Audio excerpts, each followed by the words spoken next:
You've heard of the old Firm Derby, but have you heard about the new Firm Derby? The classic between the largest rivals in Danish football, Brøndby and FC Copenhagen. The rivalry in Copenhagen between the two sets of fans is fierce and intense.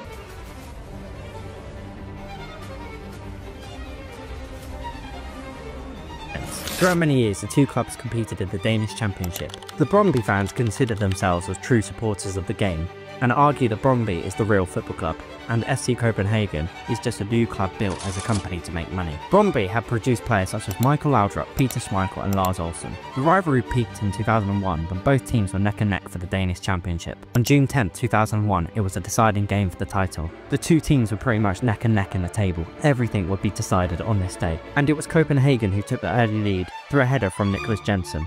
But it was Zuma in the second half who stole the show.